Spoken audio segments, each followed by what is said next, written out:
우리에게 주신 하나님의 말씀은 누가복음 2장 8절로부터 21절까지 말씀입니다.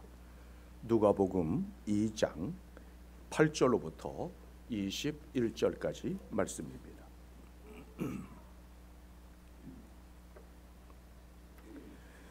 그 지역에 목자들이 밤에 밖에서 자기 양떼를 지키더니 주의 사자가 곁에 서고 주의 영광이 그들을 두루 비치매 크게 무서워하는지라. 천사가 이르되 무서워하지 말라. 보라, 내가 온 백성에게 미칠 큰 기쁨의 좋은 소식을 너희에게 전하노라. 오늘 다윗의 동네에 너희를 위하여 구주가 나셨으니 곧 그리스도 주시니라. 너희가 가서 강보에 쌓여 그 위에 누이어 있는 아기를 보리니 이것이 너희에게 표적이니라 하더니 호련히 수많은 천군이 그 천사들과 함께 하나님을 찬송하여 이르되 지극히 높은 곳에서는 하나님께 영광이요 땅에서는 하나님이 기뻐하시는 사람들 중에 평화로다 하니라. 천사들이 떠나 하늘로 올라가니 목자가 서로 말하되 이제 베들레헴으로 가서 주께서 우리에게 알리신 바 이 이루어진 일을 보자 하고 빨리 가서 마리아와 요셉과 그 위에 누인 아기를 찾아서 보고 천사가 자기들에게 이 아기에 대하여 말한 것을 전하니 듣는 자가 다 목자들이 그들에게 말한 것을 놀랍게 여기되 마리아는 이 모든 말을 마음에 새기어 생각하니라. 목자들은 자기들에게 이르던 바와 같이 듣고 본 그 모든 것으로 인하여 하나님께 영광을 돌리고 찬송하며 돌아가니라. 할례할 8일이 되매 그 이름을 예수라 하니 곧 잉태하기 전에 천사가 일컬은 바라라. 오늘 우리에게 주신 하나님의 말씀입니다. 어느 마을에 동네 아이들로부터 늘 놀림을 당하는 한 아이가 있었습니다. 엄마의 얼굴이 흉측하게 일그러졌다는 것이 그 이유였습니다. 하루는 밖에 나갔던 아이가 돌아오더니 울분을 터뜨렸습니다. 엄마는 왜 얼굴이 그렇게 일그러진 거예요? 친구들이 너무 놀려요. 한동안 생각에 잠겼던 엄마는 결심한 듯 장롱 속에서 한 장의 사진을 꺼내 보여주었습니다. 그 사진 속에는 젊고 예쁜 얼굴이 있었습니다. 엄마, 이게 누구예요? 그러자 엄마는 나의 젊은 시절 모습이란다 라고 대답했습니다. 깜짝 놀란 아이가 물었습니다. 엄마, 이렇게 예뻤던 엄마 얼굴이 왜 지금 이렇게 되신 거예요? 그러자 엄마는 조용히 대답했습니다. 내가 돌이 막 지났을 때 너를 집에 뉘어놓고 장보러 갔다가 돌아오는데 집에 불이 났더구나. 불이 이미 많이 번졌지만 엄마는 너를 구하기 위해 불 속으로 뛰어들었단다. 엄마가 두꺼운 옷으로 너를 감싸고 불 속에서 빠져나왔기 때문에 내가 지금처럼 깨끗한 얼굴로 자랄 수 있었단다. 자기를 불 속에서 구하기 위해 엄마의 얼굴이 일그러졌음을 깨닫고 감사의 눈물을 흘리지 않을 수 없었습니다. 아들은 그 후로 무한한 사랑과 희생의 증거인 엄마의 일그러진 상처를 동네 사람들과 아이들에게 자랑하게 되었습니다. 2000여 년 전 밤이슬을 맞으며 목자들이 양떼를 지키고 있을 때 주의 천사가 나타나서 놀라운 소식을 전했습니다. 보라, 내가 온 백성에게 미칠 큰 기쁨의 좋은 소식을 너희에게 전하노라. 오늘 다윗의 동네에 너희를 위하여 구주가 나셨으니 곧 그리스도 주시리라. 목자들에게 인류 역사상 가장 큰 기쁨의 좋은 소식이 전해졌습니다. 하지만 하나님의 아들이 찾아오셨음에도 불구하고 누구 하나 주목하는 사람이 없었습니다. 마구간에 있는 짐승 몇 마리와 들에서 양을 치던 목자들과 동방의 박사들만이 주님을 영접했습니다. 그리스도께서 우리를 섬기시고자 오셨지만 고운 모양도 없고 풍채도 없다는 이유로 배척하고 마침내 십자가에 매달았습니다. 하지만 그리스도의 제자들은 오직 그리스도를 자랑하는 사람들입니다. 목자들에게 성탄의 소식이 먼저 전해진 이유는 무엇일까요? 상식적으로 보면 선지자들이나 대제사장들에게 먼저 전해져야 할 것 같습니다. 아니면 헤롯 왕이나 유대 총독에게 전해져야 합니다. 그런데 가난한 목자들에게 전해졌다면 그 이유를 어디에서 찾아야 할까요? 이사야 61장 1절에서는 이렇게 말씀하고 있습니다. 주 여호와의 영이 내게 내리셨으니 이는 여호와께서 내게 기름을 부으사 가난한 자들에게 아름다운 소식을 전하게 하려 하심이라. 가난한 자는 단지 물질적으로 가난한 자만이 아니라 마음이 가난한 사람들입니다.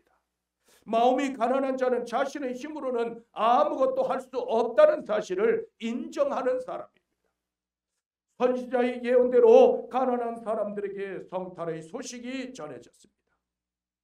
만왕의 왕이신 주께서 가장 낮고 낮은 사람들까지 구원하시려고 낮고 천대받는 사람들에게 먼저 찾아오셨습니다.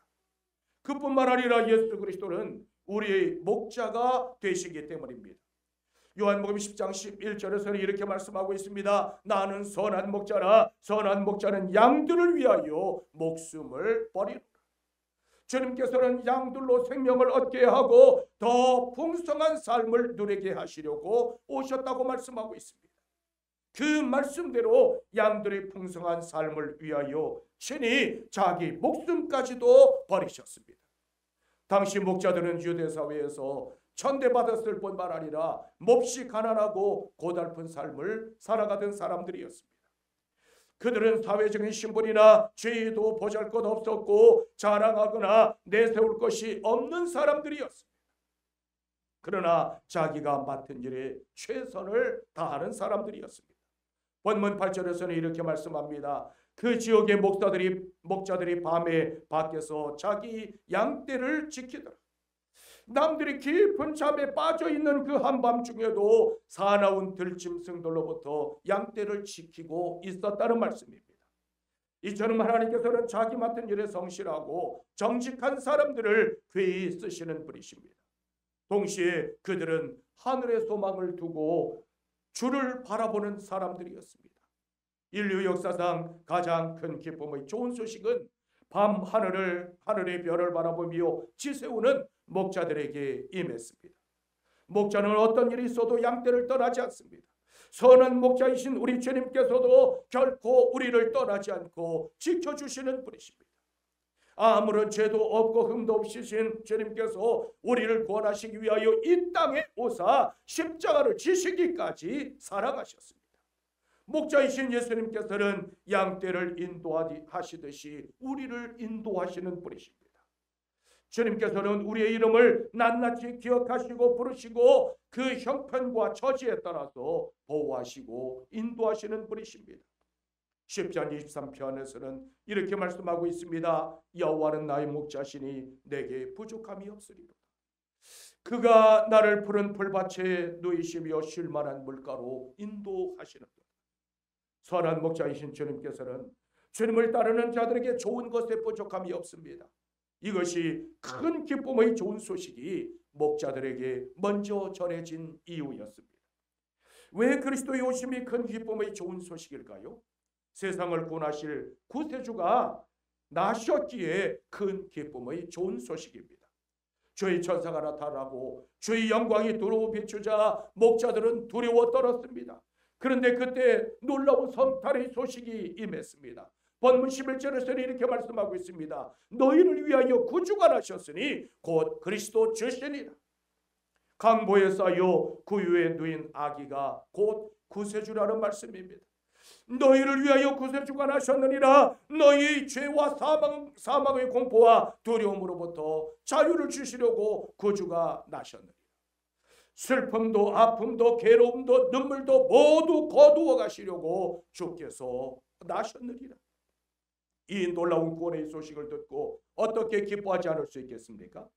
죄와 사망은 온 인류를 불행하게 만들었지만 주님께서 죄와 사망의 문제를 해결해 주시려고 이 땅으로 임하셨기에 큰 기쁨의 좋은 소식입니다. 예수님께서 이 땅에 오심으로 구원의 문이 열려졌습니다. 따라서 예수님 때문에 구원받고 예수님 때문에 영광의 보좌와 주님과 함께 앉을 수 있게 되었습니다. 예수 그리스도의 복음은 죄와 사망과 두려움을 몰아냅니다. 그러므로 구주가 나셨다는 소식은 우리 가슴을 뛰게 합니다. 이 세상에서 가장 따뜻하고 정감 어린 말이 있다면 사랑이라고는 다를 것입니다. 그뿐만 아니라 이 세상에서 가장 포근하고 가슴 설레는 마음도 역시 사랑하는 마음입니다. 요한일서 4장 9절로부터 10절에서는 이렇게 말씀하고 있습니다. 하나님의 사랑이 우리에게 이렇게 나타난 바 되었으니 하나님이 독생자를 세상에 보내심은 그로 말미암아 우리를 살리려 하십니다. 사랑은 여기 있으니 우리가 하나님을 사랑한 것이 아니요 하나님이 우리를 사랑하사 우리 죄를 속하기 위하여 화목제물로 그 아들을 보내셨습니다.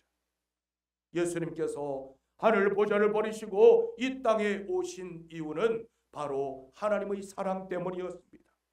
하나밖에 없는 독생자를 이 세상에 보내심은 아버지의 가장 큰 사랑의 선물입니다.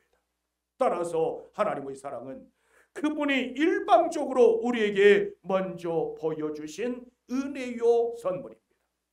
하나님께서 독생자를 이 땅에 보내셔서 구원의 길을 열어주셨기에 그리스도의 오심은 그 어떤 무엇보다도 큰 기쁨의 좋은 소식입니다. 바로 이 성탄의 은총과 축복이 여러분 모두와 함께 하시기를 주님의 이름으로 축원합니다. 어떻게 하면 나에게도 성탄의 은총과 축복이 임할 수 있을까요? 먼저 하나님의 말씀대로 이루어진 일을 믿어야만 합니다. 본문 12절에서는 이렇게 말씀하고 있습니다. 너희가 가서 강보에 쌓여 구유에 누워있는 아기를 보리니 이것이 너희에게 표적이니라. 목자들은 천군 천사들을 통해 주신 성탄의 소식을 듣고 믿음으로 달려감으로 성탄의 표적을 목격했습니다. 성경은 언제나 두 가지 메시지로 선포됩니다. 하나는 이렇게 될 것이라고 하는 말씀과 또 하나는 이렇게 이루어졌다는 말씀입니다. 하나님의 아들이 오셔서 죄인들을 구원하기 위하여 십자가를 질 것이니라. 그러나 사흘 만에 다시 살아나리라. 선지자들의 예언대로 목자들은 하나님의 아들이 오셨다는 큰 기쁨의 좋은 소식을 들었습니다. 그리고 그 이루어진 일을 보기 위하여 베들레헴으로 달려갔습니다. 목자들은 강보에 쌓여 구유에 누워있는 아기 예수님을 보고 나서 믿은 것이 아니었습니다. 그들은 하나님의 말씀대로 이루어진 표적을 보기 위하여 달려갔습니다. 이처럼 믿음의 확신이 있으면 반드시 믿음의 결과를 보게 됩니다. 큰 믿음은 큰 결과를 가져오고 절대적인 믿음은 절대적인 표적을 보게 합니다. 목자들은 절대적인 믿음을 소유한 사람들이었습니다. 그러므로 이 땅에 오신 예수 그리스도를 맨 처음 경배하는 놀라운 은혜를 입었습니다. 사람이 망하는 것은 죄 때문에 망하는 것이 아니라 그 죄를 용서하시는 예수 그리스도를 거절하기 때문에 멸망합니다. 내 허물과 내 실수로 망하는 것이 아니라 예수 그리스도를 통해서 주시는 용서를 받아들이지 않기 때문에 멸망합니다. 그리스도께서 약속대로 오셨을 뿐만 아니라 약속대로 십자가를 지셨고 약속대로 사흘 만에 다시 살아나셨고 그분께서는 약속대로 반드시 다시 오실 것입니다. 도대체 믿음이란 무엇일까요? 하나님께서 우리를 향해 구원의 손길을 내미실 때 그 구원의 손길을 거절하지 않고 영접하는 것, 그것이 곧 믿음입니다. 요한복음 1장 12절에서는 이렇게 말씀하고 있습니다. 영접하는 자, 곧 그 이름을 믿는 자들에게는 하나님의 자녀가 되는 권세를 주셨느니라. 구원의 길은 오직 하나, 예수 그리스도의 이름을 믿고 그분을 영접하는 길밖에 없습니다. 진리도 하나, 생명도 오직 하나, 예수 그리스도 안에 있습니다. 믿음 외에 다른 방법으로는 하나님 앞에서 의롭다 하심을 얻을 수 없습니다. 오직 예수 그리스도의 이름만이 우리를 의롭게 하며 예수 그리스도의 이름만이 하나님의 나라에 이르게 합니다. 천군 천사들은 지극히 높은 곳에서는 하나님께 영광이요 땅에서는 기뻐하심을 입은 사람들 중에 평화로다라고 찬송했습니다. 하나님의 아들이 구세주로 이 땅에 오신 것은 하나님께 영광입니다. 동시에 그분의 은혜를 입은 모든 사람들에게는 평화를 가져다 줍니다. 이 평화는 죄와 불순종으로 말미암아 하나님과 원수된 인간과 사람 사이의 평화입니다. 따라서 우리 한 사람 한 사람이 회개하고 하나님 앞에 다시 돌아올 때마다 하나님께서 영광을 받으십니다. 그뿐만 아니라 반목과 질시로 벽을 쌓고 살아가는 모든 사람과 사람의 관계 속에서의 평화이기도 합니다. 그리스도는 지극히 낮아지심으로 높아지셨습니다. 주 안에서 그리스도처럼 낮추는 사람이 그리스도의 영광에 참여하게 됩니다. 그러므로 이번 성탄절에는 목자들처럼 큰 믿음으로 표적을 보며 주를 찬송할 수 있는 여러분들이 되시기를 주님의 이름으로 축원합니다. 또한 우리는 즉시 결단하고 달려가야만 합니다. 본문 15절로부터 16절에서는 이렇게 말씀합니다. 천사들이 떠나 하늘로 올라가니 목자가 서로 말하되 이제 베들레헴으로 가서 주께서 우리에게 알리신 바 이 이루어진 일을 보자 하고 빨리 가서 마리아와 요셉과 구유에 누인 아기를 찾으리라. 목자들은 수많은 천군 천사들의 합창이 끝나자마자 큰 기쁨의 좋은 소식이 있는 그 현장을 향해 달려갔습니다. 그들은 의심하거나 지체하지 않고 즉시 결단했습니다. 어떻게 이처럼 놀라운 결단을 할 수 있었을까요? 그들은 양떼를 지켜야 했지만 온 인류의 죄를 대속하기 위해 오신 그리스도의 탄생을 보기 위해서 모든 것을 포기했습니다. 이러한 결단이 그리스도를 최초로 목격하고 경배하는 사람이 되게 했습니다. 이 말씀 속에 성탄을 맞이하는 자세가 있습니다. 그것은 바로 즉각적인 결단입니다. 하나님의 말씀에는 조건 없이 순종해야만 합니다. 우리가 말씀을 듣고서도 빨리 결단하지 못하는 이유는 하나님의 말씀에 대한 의심과 불신 때문입니다.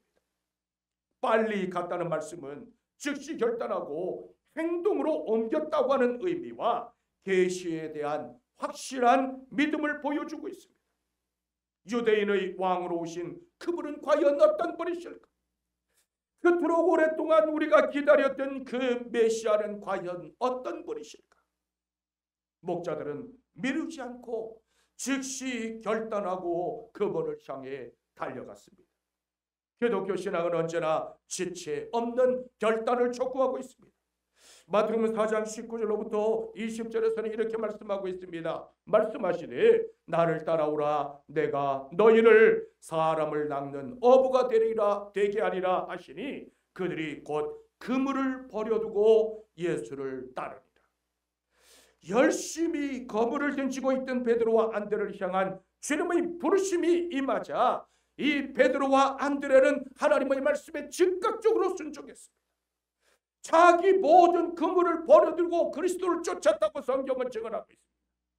당시 예수님은 이렇다 할 배경이나 재산이나 지위가 없었습니다. 더구나 제자들에게 너희가 나를 따르면 내가 어떤 보상을 주겠더라고 약속하신 일도 없었습니다. 이처럼 아무런 약속이나 보상이 없었음에도 불구하고 주님의 부르심에 모든 것을 포기하고 따를 수 있으시겠습니까? 그리스도의 제자가 되는 길은 만나서 토론하는 것이 아니라 희생하고 결단하는 데 있습니다. 진정한 그리스도의 제자가 되기를 원한다면 예수 그리스도를 신뢰하고 온전히 따라가십시오. 그리스도를 만나지 못하고 경배하지 못하는 성탄절은 아무런 의미가 없습니다. 예수님을 만나려면 목자들처럼 동방박사들처럼 달려가야 합니다. 찾았으면 온 마음과 정성을 다하여 주님을 경배하며 찬양해야 합니다. 목자들은 예수 그리스도 중심의 성탄절을 맞이했습니다.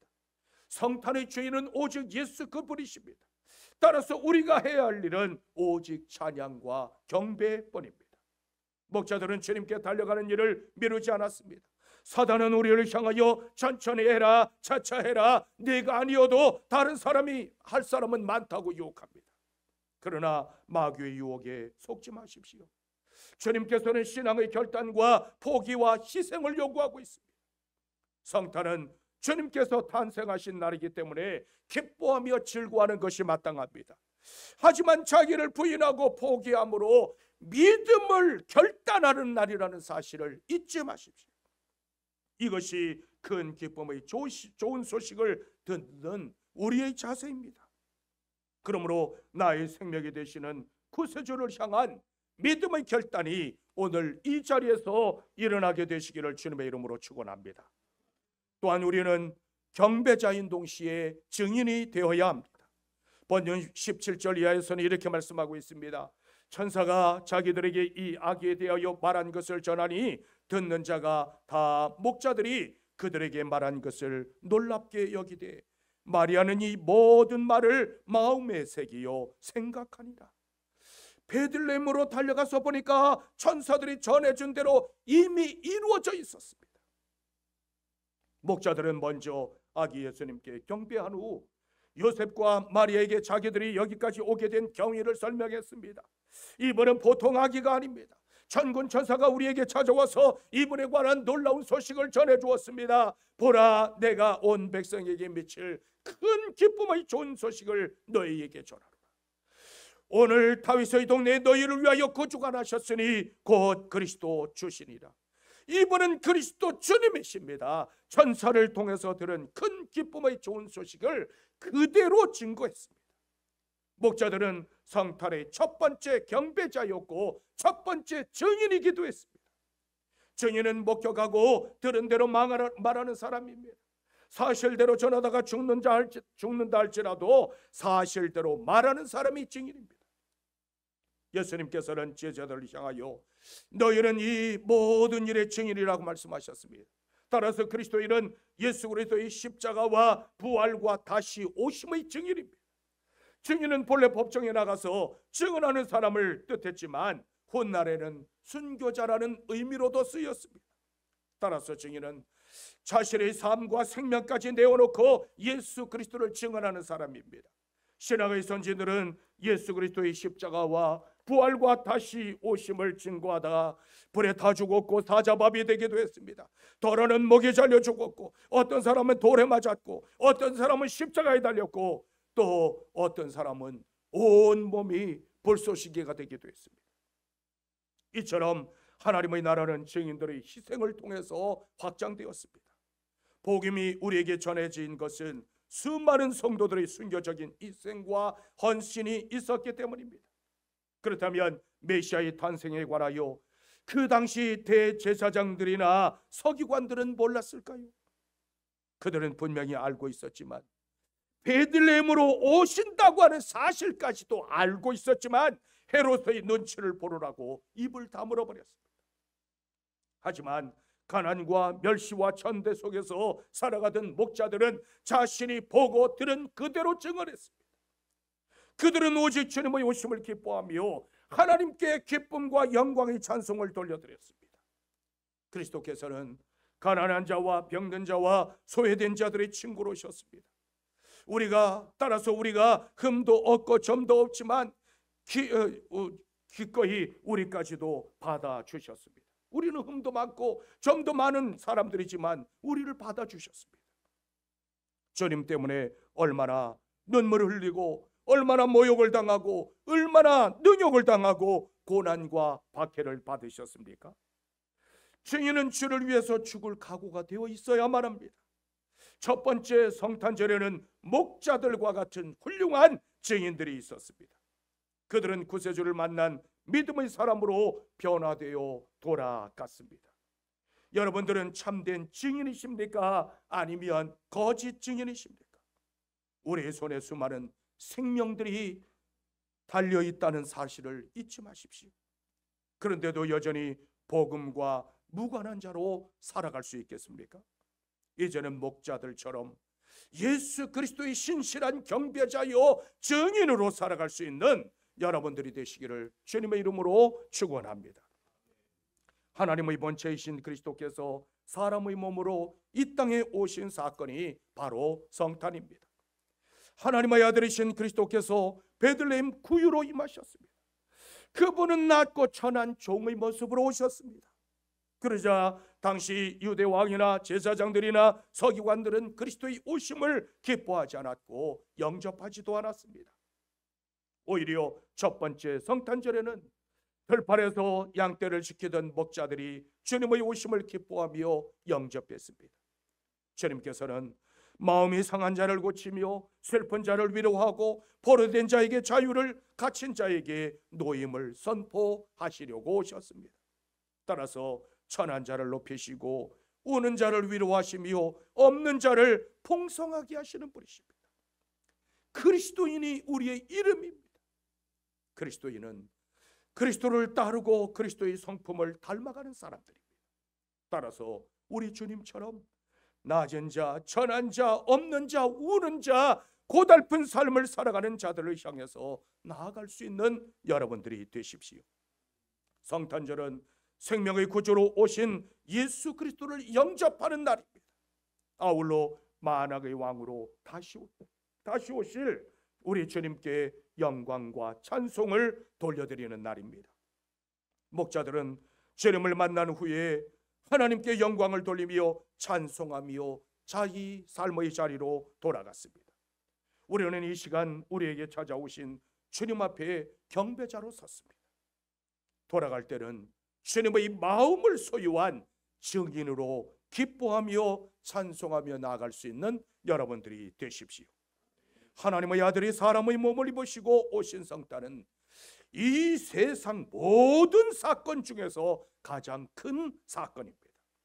이제는 성탄의 경배자요 증인으로 살아갈 수 있는 여러분들이 되시기를 주님의 이름으로 축원합니다.